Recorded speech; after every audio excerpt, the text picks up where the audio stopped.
Hey, what's up, fam? More news, characters, and promises and hopes. Join up in the fray today. Alright, so Fairy Tale 100 Years Quest, Chapter 5. I talked about a little bit what, kind of my initial thoughts on what I could make out in my spoiler video, but obviously with the chapter translated, we can understand things a lot better with this chapter than I could get before. So with this chapter, I want to say like I'll start with the obvious first, and then kind of go about that because that is the kind of the one of the most interesting things about the chapter that I'll get to. So this chapter, I like how it's called Seal, the five dragon gods. You know, Seal in little quotes because it seems to be unsure entirely whether or not what they mean by Seal. So first thing, obviously, the thing with Toka having this tail, and the fact that Jalal is looking for. And as I said yesterday, I'm very happy to have Jalal back.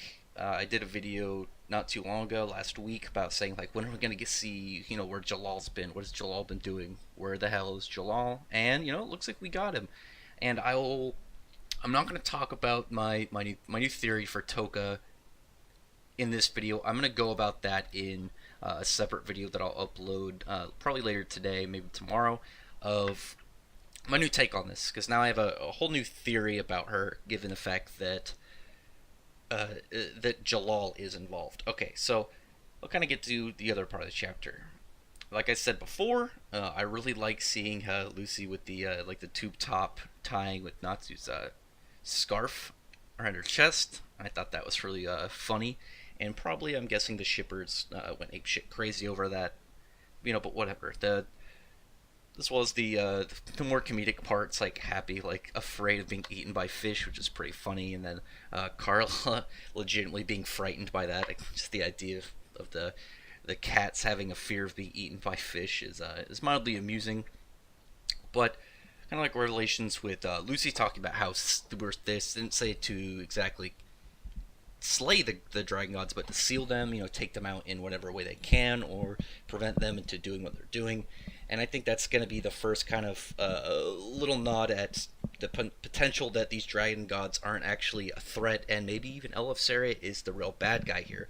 We don't know. Maybe this could just be the, like I said, the first like little bit down the line that will lay out more clues to that being the thing. And obviously Natsu is a little bit upset over the whole thing because he, just like what he said against Acnologia, is that not all dragons are bad. It's the same with people. Some are good, some are bad, some are aggressive, some are very kind. But he says, regardless, obviously they hurt his friends, then he's gonna take them all down. And we got to see a cool new ability from Lucy, as she's actually wearing her Aquarius.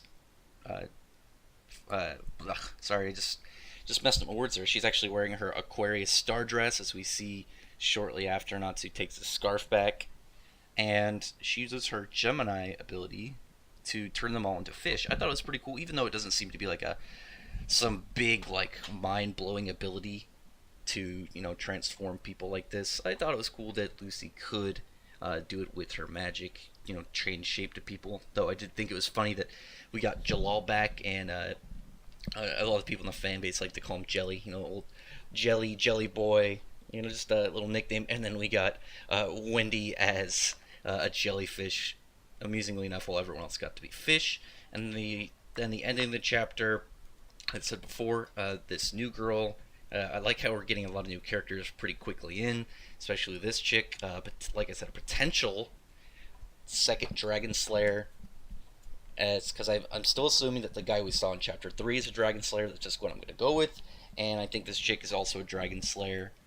Because I don't know. I think for one, she's got a necklace similar to Acnologia. Maybe that's something of Dragon Slayer related things. Maybe she, in fact, is like a more like Elefsaria, like a very old Dragon Slayer that could turn into a dragon. There's a whole mess of possibilities behind that. But I'm gonna go with that she's a Dragon Slayer, mainly on the idea that I think this arc is the perfect time to bring in more Dragon Slayers throughout the world, because this is where they would probably all eventually kind of meet up against this set quest to take care of these dragons.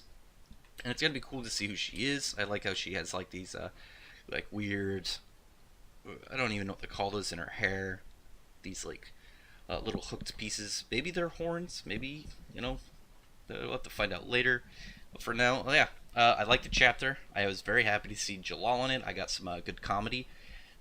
I haven't had really any complaints so far in 5 chapters in, other than we haven't gotten a lot of action. But it looks like we're gonna get some maybe soon. I can only hope. I want to see some fun stuff happen. But tell me what you think in the comments below. Like I said, I've loved this sequel so far. I loved it even more that we got Jalal back. We had to see some new stuff from Lucy, and we just got another new character. Stuff's cool. Oh, I didn't even mention. I almost forgot. I really like Sting and Rogue's new outfits. I don't know what Sting's doing, or not Sting. Rogue is doing with a sword again. Well, why do they keep putting him with a sword? He never uses a sword. Come on, Mishima. If you're gonna put a sword on Rogue, at least let him use it once. Anyway, so yeah, that's my solid review for this chapter 5. So, like I said, right after this, I'm gonna do my new theory on Toka. I'll probably upload that, like I said, later today or sometime early tomorrow.